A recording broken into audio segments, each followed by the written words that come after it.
Hello नमस्कार, आप सभी को का स्वागत है हमारे आज पाठशाला के इस YouTube चैनल पे। आपको पता है बकायदा हम लोगों के द्वारा पहले भी बता दिया गया है, लेकिन फिर से हम आपको बता दें कि हम लोगों ने PYQ सेशन अभी से लाया है। रीजन ये है कि बहुत सारे ऐसे बच्चे हैं, बहुत सारे ऐसे स्टूडेंट देखने को मिलते हैं जो अभी से अपनी तैयारी को बहुत बेहतर करना चाहते हैं, जो अभी से ये चाहते हैं कि हम पढ़ते रहे, हम एग्जाम में टॉप करें, बिहार बोर्ड से हमारा कॉल आए, बल्कि बिहार बोर्ड से कॉल क्या है, बिहार बोर्ड में प्रथम रैंक हमारा हो। ऐसे भी सपने रखे हुए बच्चे अभी से अध्ययन कर रहे हैं, अभी से पढ़ाई कर रहे हैं, अभी से PYQ दे रहे हैं। तो हम उनके लिए कि आप अपना एनालिसिस देख लीजिए, आप देख लीजिए कि आपके एग्जाम बहुत ही ज्यादा करीब है, तो आप किस स्थान पर खड़े हैं, आपकी मेहनत कितनी है, उस चीज को जानने के लिए हम लोगों ने PYQ सेशन का प्रारंभ किया था, शुभ आरंभ किया था। और हमारा PYQ 2026 बहुत ही अच्छा गया, लेकिन आपका वैसा रिस्पांस हमें देखने को नहीं मिला। लेकिन आपके कर्तव्य हैं, आपके काम है आंसर देना, आप नहीं दे रहे, कोई बात नहीं। इस चैनल के जरिए ईमानदारी पूर्वक आपको क्लासेस कराए जा रहे हैं। बकायदा 2026 का इतिहास का सेक्शन चला गया है, ये जो है 2025 का है। हम आपको बता दें 2025 के PYQ सेशन पे आज हम लोग बात करेंगे। सारे क्वेश्चन, जितने भी 100 क्वेश्चन इतिहास के पूछे गए थे, वो 100 क्वेश्चन हम लोग आज को करने के लिए जा रहे हैं। लेकिन उससे पहले एक प्यारा सा मोटिवेशन कि उसने पूछा, जी हाँ, उसने मुझसे पूछा मोहब्बत बड़ी है या मंजिल। उसने मुझसे पूछा मोहब्बत बड़ी है या मंजिल। मैंने मुस्कुरा कर कह दिया कि मोहब्बत तो कामयाब होने के बाद भी हो जाएगी। जी हाँ, मैंने मुस्कुरा कर कह दिया कि अभी किताबें जरूरी है, अभी किताबें जरूरी है, मोहब्बत तो कामयाबी होने के बाद भी हो जाएगी। तो इसीलिए सबसे ज्यादा जरूरी अभी के समय में, अभी के वक्त में आपके लिए अगर सबसे ज्यादा जरूरी है तो अभी आपकी किताबें हैं।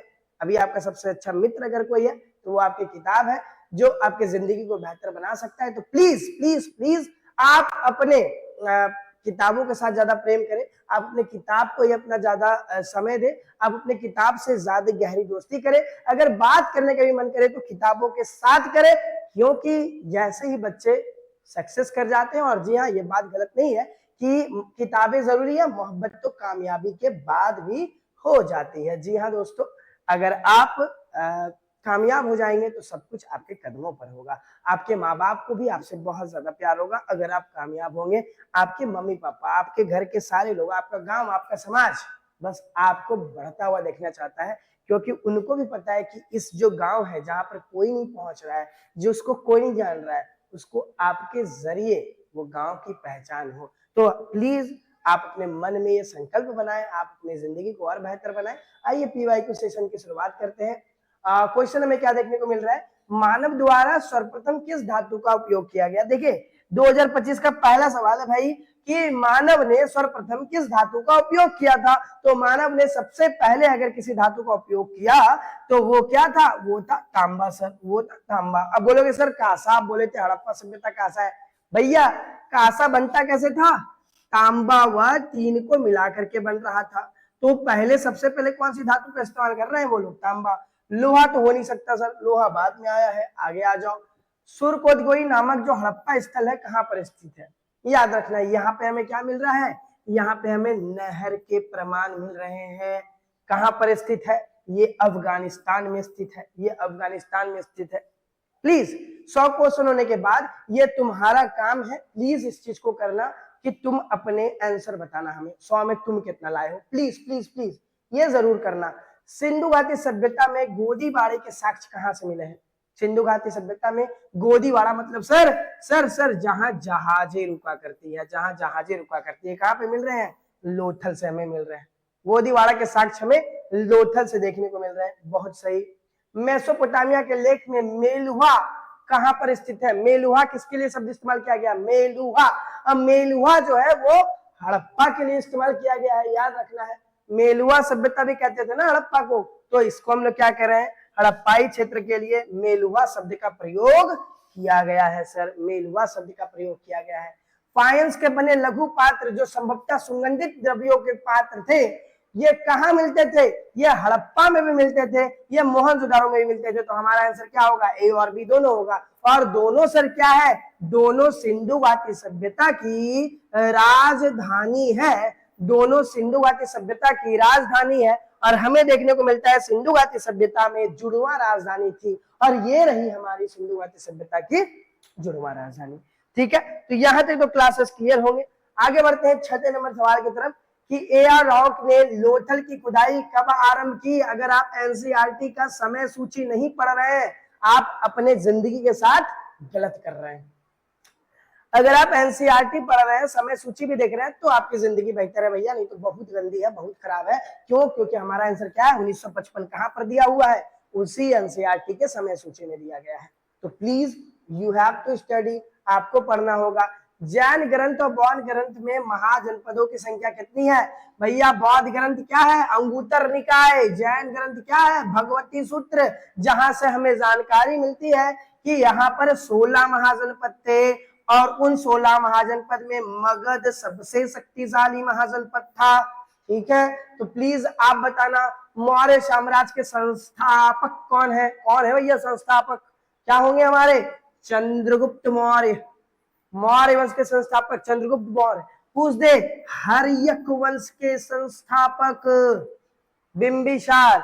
अशोक मौर्य वंश के तीसरे राजा, सबसे पहले राजा हैं जिन्होंने शिलालेख अभिलेख लिखाने का कार्य किया है। अजात शत्रु आपको पता है, बहुत ये कर रहे हैं, संगति करते हुए नजर आ रहे हैं। अगला सवाल, हड़प्पा मोहनजोदारो की खुदाई के समय भारत पुरातत्व सर्वेक्षण के डायरेक्टर जनरल कौन थे? 1924-25 याद है? मार्शल जी के द्वारा भारत में सिंधु घाटी सभ्यता ये है अनाउंसमेंट कर रहे थे ना। कौन कर रहे थे? John Marshall. तो हमारा आंसर क्या होगा? John Marshall. हड़प्पा और मोहनजोदारो की खुदाई, हड़प्पा 1921, मोहनजोदारो 1922, और इस समय में कौन है? जॉन मार्शल है हमारे। ठीक है, तो ये तो बड़ा इजी आंसर था। धम्म महामात्र का कार्य क्या है? धर्म महामात्र की नियुक्ति किनके द्वारा की जा रही है भैया? अशोक के द्वारा की जा रही है। अशोक के द्वारा की जा रही है। क्या कार्य है इनका? धर्म का प्रचार करना, धर्म का प्रचार प्रसार करना है इनका कार्य, यही है, याद रखिएगा। हरिसेन ने प्रयाग प्रशस्ति अभिलेख में किस शासक की प्रशंसा की है? भैया हरिसेन किनके दरबारी कवि थे? याद कर लो। अब प्लीज 10 नंबर में तुम्हारा कितना सही हुआ है ध्यान रखना। 11वें नंबर पे आ जाओ, कॉपी ले लो हाथ में, बताना कितना सही हो रहा है कितना गलत। किनकी बात कर रहे हैं? वो समुद्रगुप्त की बात कर रहे हैं। हरिसेन प्रयाग प्रशस्ति में समुद्रगुप्त की बात कर रहे हैं। गौतमी सतकर्णी, गौतमी पुत्र सतकर्णी किससे संबंधित है? सातवाहन से। क्या करते थे? मातृवंश को अपनाते थे सर, माता के नाम से अपने नाम को रखा करते थे सर। याद करो कौन है ये? सातवाहन है। गौतमी पुत्र सतकर्णी बहुत बड़े राजा सातवाहन के, याद है ना, उत्तर दिशा से आए हुए लोग। ठीक है, और ब्राह्मणों के खिलाफ जा रहे, खुद को ब्राह्मण कह रहे हैं लेकिन वेद की बात को नहीं मान रहे। सातवाहन। आगे बढ़ते हैं। तमिल संगम साहित्य में वेलेलार शब्द किसके लिए इस्तेमाल किया गया है? भैया आदिमई यूज किया गया था दासों के लिए, और वेलेलार शब्द इस्तेमाल किया गया है बड़े जमींदारों के लिए। तो हमारा आंसर क्या होगा?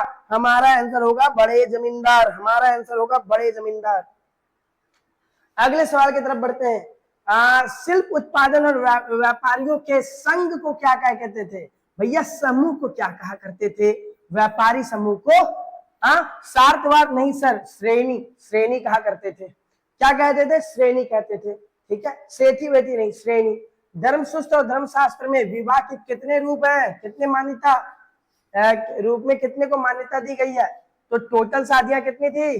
टोटल शादियां 8 है। मान्यता कितने को मिली थी? 4 को, और 9 अमान्यता स्वीकार नहीं किया गया 4 को। लेकिन यहाँ पूछा जा रहा है कितने रूपों को मान्यता दी गई है, तो 8 हमारा आंसर होगा। ठीक है, 8 विवाह था ना, 8 विवाह था। चीनी तीर्थयात्री हॉन्सॉन्ग भारत कब आया? कब आया है? याद करो, ये क्या कह रहा है? ये कह रहा है कि जब कोई भी निचले स्तर के आदमी जब कभी भी छंडास आया करते थे, जिक्र करते हैं ना, यही लोग तो समाज के बारे में तो जानकारी यही लोग दे रहे हैं, याद करो। ठीक है, समाज के बारे में जो जानकारी इन्हीं लोगों के द्वारा दी जाती थी। तो ये कब आए हैं भैया? 7वीं शताब्दी में आए हैं।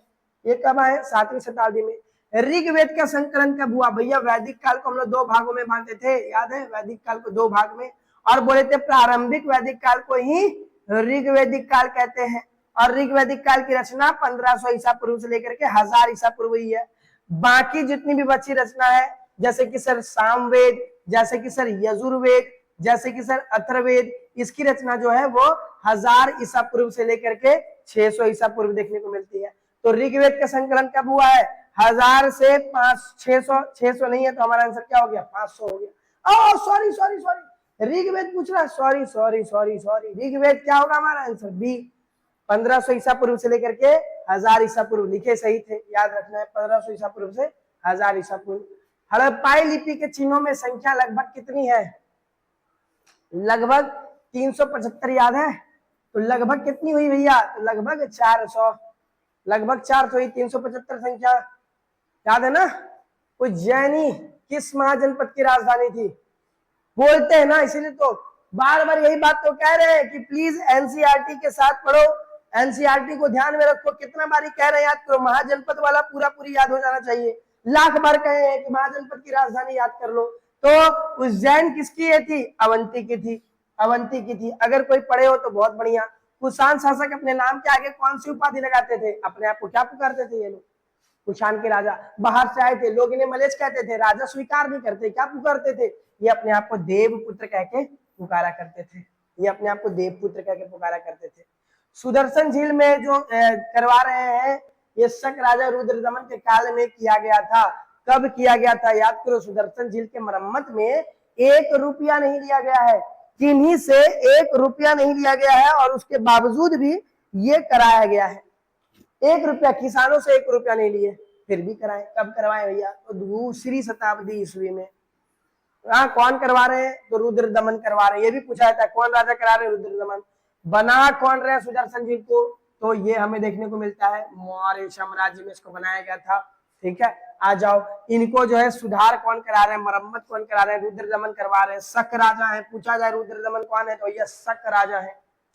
5वीं सदी में मंदसौर अभिलेख, जिसमें रेशम बुनकरों की एक श्रेणी का जिक्र मिलता है, जहां पे बताया गया है कि कुछ लोग बाहर से आए हैं तो उनका स्वागत किया गया है।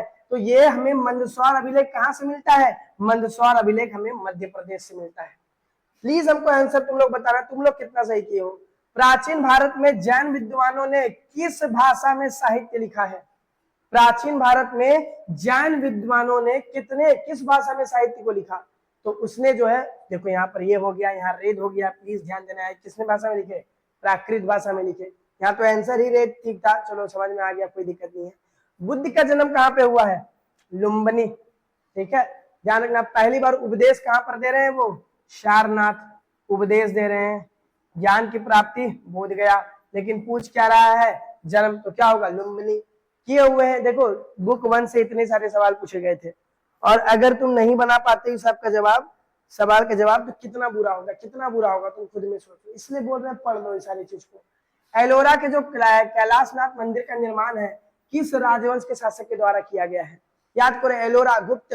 ठीक है, एलोरा में बताया गया है विष्णु प्रथम, कृष्ण प्रथम, उनके द्वारा ये मंदिर का निर्माण कराया जा रहा है। कौन करवा रहे हैं? कौन आखिरकार? राजपूत के राजा। एनसीईआरटी का भैया चैप्टर 4 का एकदम लास्ट पैराग्राफ पे आना, वहां तुम्हें देखने को मिलेगा राजपूत राजा के द्वारा कैलाश मंदिर का निर्माण कराया जा रहा है। और निर्माण कराने के बाद लिखे हैं लिखने वाले कि हमने कैसे बना दिया, हमें भी नहीं पता है ये मंदिर।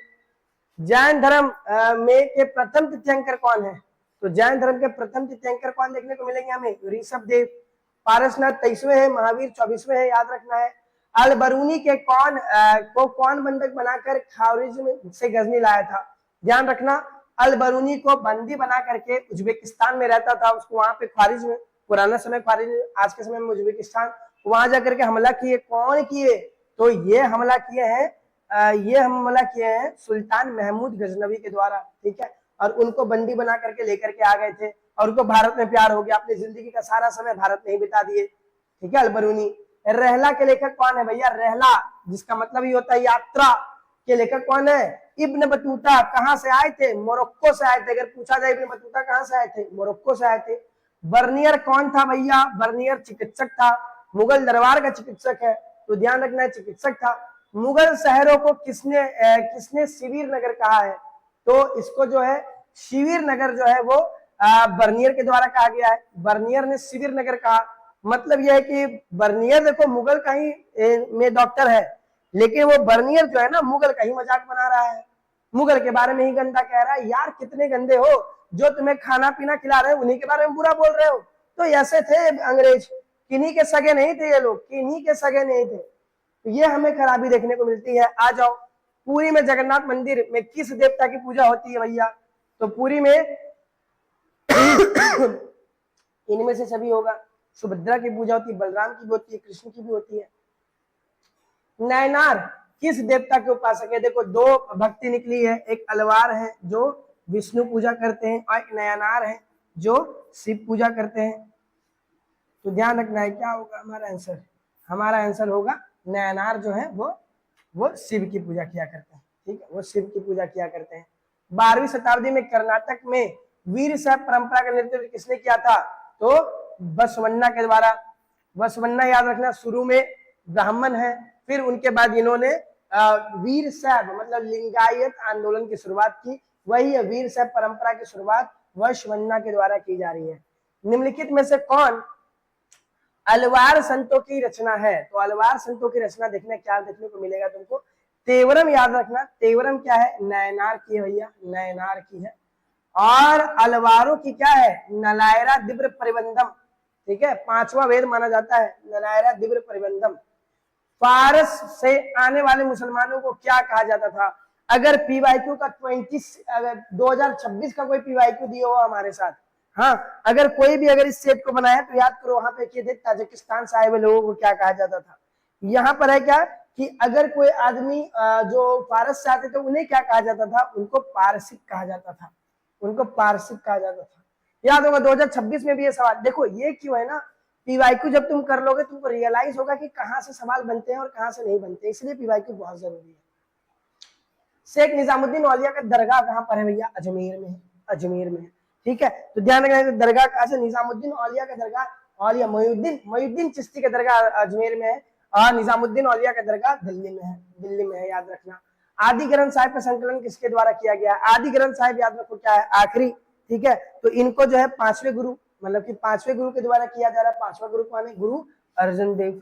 ठीक है, आदि ग्रंथ साहिब के लेखक कोई ये कर रहे हैं। वीर शैव परंपरा के वचन किस भाषा में लिखी गई? तो वीर शैव भाषा कहाँ से शुरू हुई थी? कर्नाटका से। किस में लिखी जाएगी? कन्नड़ में लिखी जाएगी। बड़ा इजी सवाल है।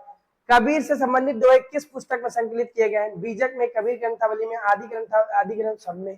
तीनों में हमें कबीर के दोहे देखने को मिलते हैं। तो बड़ा इजी सवाल था ये। तो सिख गुरुओं के अलावा किन संतों ने वाणी आदि ग्रंथ साहिब में संकलन किया है? किनके द्वारा? देखो कबीर या इनमें से सभी। बाबा फरीद की भी रचना है उनमें, तो इसमें भी क्या होगा हमारा? इसमें भी क्या होगा हमारा आंसर? इनमें से सभी। क्यों? क्योंकि हमें देखने को मिलता है आदि ग्रंथ साहिब में सिर्फ सिख गुरुओं के अलावा और भी बातें बताई गई हैं कि इनकी बाबा फरीद की भी, रविदास की भी, कबीर की भी। तो इसलिए हमारा आंसर क्या होगा? इनमें से सभी।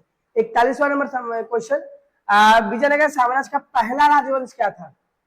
सबसे पहले क्या है? संगम आए हैं, फिर क्या है? सुलुभ, फिर तुलुभ, फिर अरावेदु आए हैं। ये सिलसिलेवार तरीका। 4 वंशों ने राज किया, पहले संगम, फिर सुलुभ, फिर तुलुभ, फिर अरावेदु। तो सबसे पहले कौन होगा? सबसे पहले होगा संगम। कृष्णदेव राय किस राजवंश के शासक थे? तो कृष्णदेव राय जो थे वो हमें देखने को मिलता है तुलुभ राजवंश के शासक थे। ठीक है, तुलुभ राजवंश के शासक थे, याद रखना है। राक्षसी तांगड़ी का युद्ध कब लड़ा गया? राक्षसी तांगड़ी का युद्ध जिससे विजयनगर साम्राज्य का पतन हो जाता है, ये कब लड़ा गया? 1565 में। याद रखना है 1565 में। उड़ीसा में गजपति वंश की स्थापना कब हुई? और गजपति याद रखो, अपने आप को गजपति क्यों कह रहे हैं? क्योंकि उनके पास हाथियों की शक्ति बहुत ज्यादा है, हाथी की शक्ति अपने हाथ में रखते हैं, मतलब ये अधिक मात्रा में हाथी ये किए हुए हैं। वो बीजापुर अपने आप को क्या कह रहा है? वो अपने आप को अश्वपति कह रहा है। विजयनगर अपने आप को क्या कह रहा है? नरपति कह रहा है। यहाँ पे गजपति की बात हो रही है। कब हो रहा है शुरुआत? 1435 में। ठीक है, पुर्तगालियों ने गोवा पर कब्जा कब कर लिया भैया? तो पुर्तगालियों ने गोवा पर कब्जा 1510 ईस्वी में किया। आ जाओ, विजयनगर की यात्रा करने वाला अफगासी निकितिन किस देश का व्यापारी था? विजयनगर में आकर के यात्रा करता है, विजयनगर के बारे में बहुत कुछ बताता हुआ नजर आता है कि आखिरकार कैसे क्या हुआ है और यहाँ पर ग्रेनाइट के कैसे पत्थर मिलते हैं, ये सब की जिक्र इनके द्वारा दी गई है। तो अफसारी निकितिन कहाँ का यात्री था? तो पुर्तगाल का नहीं, इटली का नहीं, रूस का। ठीक है, तो ध्यान रखना है कहाँ का था, रूस का था। महानवी डिब्बा क्या है? महानवी डिब्बा बता दे, विजयनगर साम्राज्य में यहाँ पर लोग इकट्ठा होते थे, यहाँ पर लोग जो है राजा के सामने समर्पण होता था, सबको आकर के अमर नायक सब आकर के राजा के सामने दिखाते थे हम आपके लिए लॉयल है। तो ये क्या है? ये एक विशालकाय मंच है, याद रखना, ये एक विशालकाय मंच है। विजयनगर की मातृ देवी कौन है? पंपा देवी मातृ देवी है। बड़ा इजी सवाल था, पंपा देवी हमारा राइट आंसर होगा। विजयनगर के कुलडीरी चड्डी किसे कहा जाता है? जो घोड़े के व्यापारी होते हैं, ठीक है, उन्हीं को कहा जाता है, जो लोकल घोड़े के व्यापारी हैं, जो बाहर से ला करके घोड़े देते हैं इन्हें। कृष्णदेव राय में अमृतवी किस भाषा में लिखी गई है भैया? तो ये हमें तमिल भाषा में देखने को मिलती है, ध्यान रखना है। ये हमें किस भाषा में? सॉरी, तेलुगु। ठीक है, ये हमें तेलुगु भाषा में देखने को मिलती है। इस कारण से कृष्णदेव राय को महान शासक कहा जाता है। कृष्णदेव राय को महान शासक इसीलिए कहा जाता है। आईने अकबरी किसने लिखा है? हम लोगों ने पहले भी पढ़ा है, पीवाई की 2025 का भी ये सवाल है, मतलब बिहार बोर्ड ये सवाल को बहुत पूछता है। ठीक है, आईने अकबरी। मुगल काल में भारतीय फारसी स्रोत किसान को दर्शाने के लिए किस शब्द का इस्तेमाल करते हैं? तो इनमें से सभी। ठीक है, मुगल काल में इन तीनों नाम का जिक्र हमें देखने को मिलता है, किसान के लिए किया गया है। आ जाओ, 18वीं सदी में बंगाल के जमींदारों द्वारा दस्तकारों को सेवाओं के बदले दी जाने वाली नकदी की क्या विशेषता कहलाती थी? उसे क्या कहते थे? जो जमींदारों दस्तकारों को सेवाओं के देने के बदले कहा जाता था नकदी, उसको क्या कहा जाता था? उसको कहा जाता था जजमानी। आज भी होता है, बता दे कि तुम्हारे घर में लोग काम करने के लिए आएंगे, बदले में तुम उनको कुछ अनाज दे करके भेज दोगे, तो जजमानी प्रथा इसको कहा जाता है। दान में दिया गया राजस्व अनुदान क्या कहलाता है? जो दान में दे दिए उसको हम लोग कहते हैं दान में, मतलब कि पैसा वैसा नहीं ले रहे उसके लिए, उसको हम क्या किए? उसको हम यूं ही दे दिए हैं, तो इसे हम लोग क्या कहते हैं? सरयूर गल। ठीक है, इसको हम लोग कहते हैं सरयूर गल। अनानास, पपीता, मक्का भारत में कब उगाए जाते थे? तो अनानास, पपीता और ये सब कब? तो 17वीं सदी में भी उगाए जाते थे। तो ध्यान रखना, हमारा आंसर क्या होगा? 17वीं सदी। गुलबदन बेगम ने किस ग्रंथ को लिखा? गुलबदन बेगम हुमायूंनामा, याद रखना है, याद कर लो। गुलबदन बेगम क्या हुमायूंनामा की रचना करती हुई नजर आ रही है। ठीक है, गुलबदन बेगम हुमायूंनामा की रचना करते हुए नजर आ रही है।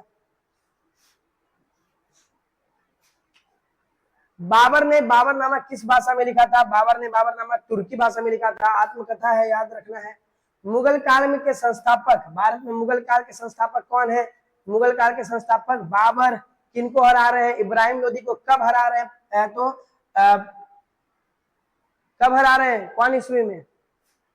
कौन ईस्वी में हरा रहे हैं? बताओ एक बारी, याद करो। पानीपत का कौन सा युद्ध है वो? प्रथम। कब? कौन हार रहे हैं? इब्राहिम लोदी। कब हार रहे हैं? कौन सा ईस्वी है? टोटल कितने हमें देखने को मिलते हैं पानीपत के युद्ध? प्लीज ये कमेंट बॉक्स में बिना चैट यूज किए तीनों युद्ध का जिक्र करोगे तुम पानीपत का। प्रथम कब, द्वितीय कब और तृतीय कब? ठीक है, और किन के बीच में लड़ाई हुई है, ये तुम्हारा कार्य है। देखना चाहते हैं कि कौन बच्चा 59 नंबर तक देखा है क्वेश्चन। ठीक है, ये देखना चाहते हैं। चलो आ जाओ। जीतल किस धातु का बना होता था भैया? तो जीतल जो है वो तांबा का बना होता था। ठीक है, 1556। अरे यार दिख गया। द्वितीय पानीपत के युद्ध में अकबर की हार किससे हुई? तो हेमू से हुई है, याद रखना है। अकबर में कौन ये कर रहे थे? बैरम खां कर रहे थे। 1793 में जब स्थायी बंदोबस्त लागू किया गया तो वहां का गवर्नर जनरल कौन था? Warren Hasting. कब आए थे भैया? तो 1786 में आए थे। ये कब लागू हुआ? 1793 में लागू हुआ था, ध्यान रखना है।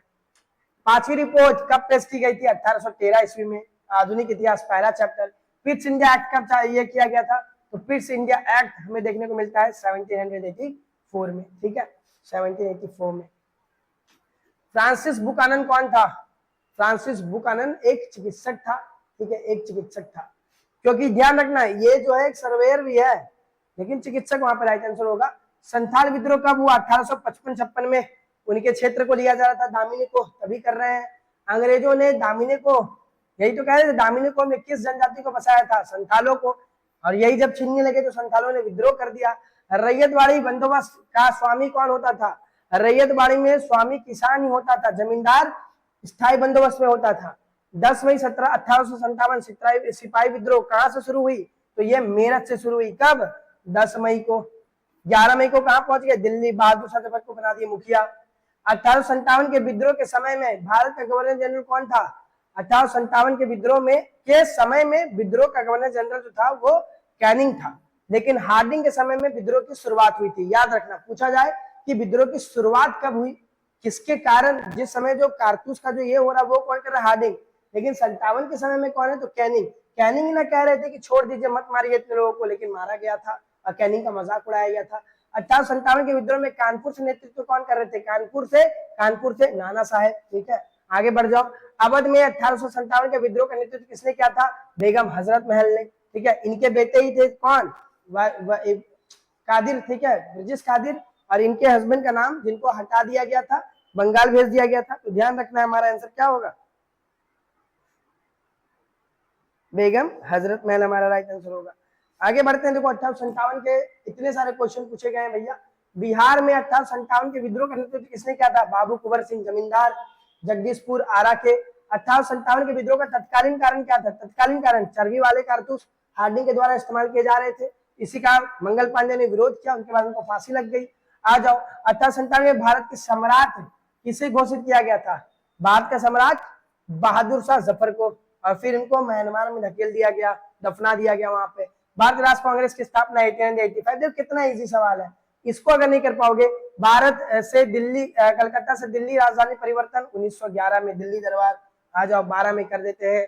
फिर आ जाओ, फोर्ट सेंट जॉर्ज किस शहर में स्थित है, मुंबई। मुंबई याद रखना है, मुंबई में है। ठीक है, सेंट जॉर्ज कहां पर है, मुंबई में है,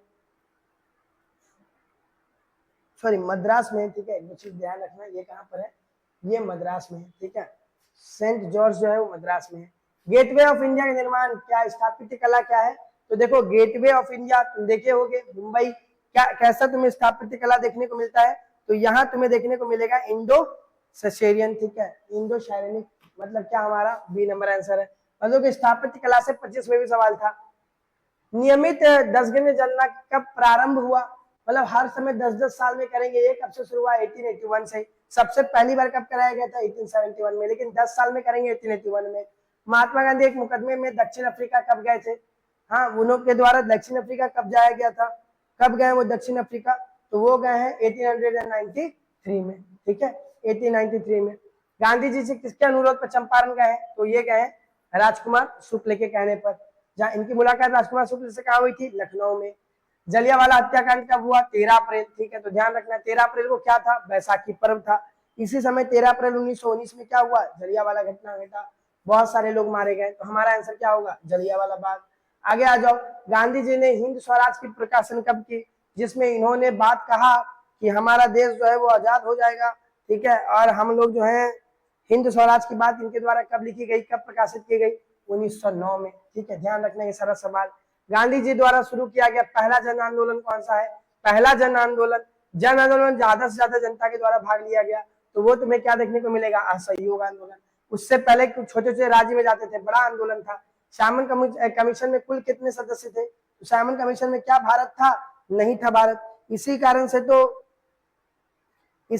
तो लोग जो है मांग करने लगे थे कि साइमन भारत जाओ। तो क्या थे, कितने लोग थे, 7 लोग थे, भारत के एक भी आदमी नहीं थे, इसी कारण से विरोध हो रहा था। गांधी एज महात्मा, ये पुस्तक किनके द्वारा लिखी गई है, तो गांधी एज महात्मा जो है वो शाहीन अमीन के द्वारा लिखी गई है, याद रखना है, शाहीन अमीन के द्वारा लिखी गई है। कमला देवी चट्टोपाध्याय गांधी जी के किस आंदोलन में उनकी सहयोगी थी, तो वो नमक आंदोलन में, मतलब क्या, सविनय अवज्ञा आंदोलन में। ठीक है, ध्यान रखना, सविनय अवज्ञा आंदोलन में। आ जाओ, गांधी जी कांग्रेस के प्रतिनिधि के रूप में किस गोलमेज सम्मेलन में शामिल हुए थे, मतलब कांग्रेस का प्रतिनिधि कर रहे हैं, पहला में तो कांग्रेस शामिल ही नहीं हुआ, दूसरा में, याद रखना है। आगे बढ़ते हैं, गांधी जी और अंबेडकर के बीच में पूना समझौता कब हुआ, 1900 कब, पूना समझौता तुमको ध्यान रखना 1932 ईस्वी में। और इसी समझौता के बाद हमें देखने को मिलता है गांधी जी अपना यरवदा जेल से अनशन को भी तोड़ते हुए नजर आते हैं। क्रिप्स मिशन भारत कब आया, देखो हम शायद हो गए ताकि तुम सारे आंसर को बार बार देखते चल जाओ। आंसर क्या होगा, C number, 1942 Cripps mission Bharat आया था। ठीक है, 91 नंबर।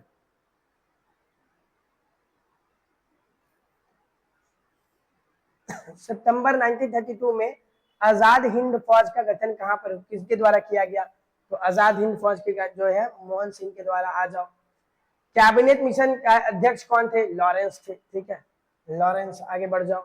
मुस्लिम लीग की जो है प्रत्यक्ष कार्रवाई कब शुरू हुई? प्रत्यक्ष कार्रवाई 16 अगस्त 1946 में कलकत्ता में मार काट मच गया था भाई। भारत की आजादी के समय ब्रिटेन की सरकार कौन थी?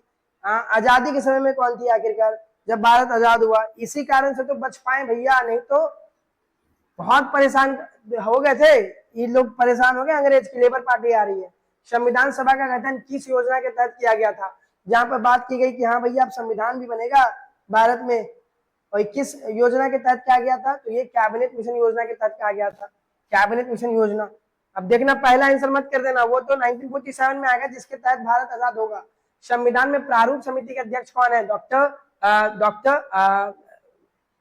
प्रारूप समिति के अध्यक्ष, देखो प्रारूप समिति के अध्यक्ष हमारे पास अंबेडकर जी देखने को मिलेंगे। ठीक है, बड़ा इजी सवाल है, आ जाओ। राष्ट्रध्वज का जो है संविधान सभा में किसने प्रस्तुत किया? जवाहरलाल नेहरू जी के द्वारा किया गया था। 98 नंबर। अंतरिम सरकार के वित्त मंत्री, याद करो हम लोगों ने रक्षा मंत्री किया था पिछले क्लास में, अब वित्त मंत्री है, तो हमारा आंसर क्या होगा? हमारा आंसर होगा लियाकत अली। ठीक है, लियाकत अली थे भैया। स्वतंत्र भारत के प्रथम गवर्नर जनरल कौन थे? देख लो, स्वतंत्र भारत के प्रथम गवर्नर जनरल कौन थे? कौन थे? माउंटबेटन। यहाँ नहीं पूछा है स्वतंत्र भारत के भारतीय गवर्नर जनरल, जो पहले पूछा गया था, यहाँ सीधा प्रथम गवर्नर जनरल, तो क्या होगा? माउंटबेटन। जय हिंद का नारा किनके द्वारा लगाया गया था? जय हिंद का नारा सुभाष चंद्र बोस जी के द्वारा लगाया गया था। तो इतने सारे सवाल तुम समझ गए होगे। ये 100 नंबर के सवाल थे। तुमसे कितना सही हुआ है, कितना गलत हुआ है, प्लीज तुम्हारा कार्य है जरूर बताना कि हाँ सर मेरा इतना सही हुआ, इतना गलत हुआ है। बाकी हमारी मुलाकात अगले पीवाईक्यू सेक्शन में होगी 2024 वाले सेट के साथ। ठीक है, धन्यवाद। प्लीज अपने सेट को बताना, लाइक करना, शेयर करना, दूसरे को दोस्त को दो कि प्लीज चेक कर लो तुमसे कितना सही हो रहा है, कितना गलत हो रहा है। धन्यवाद।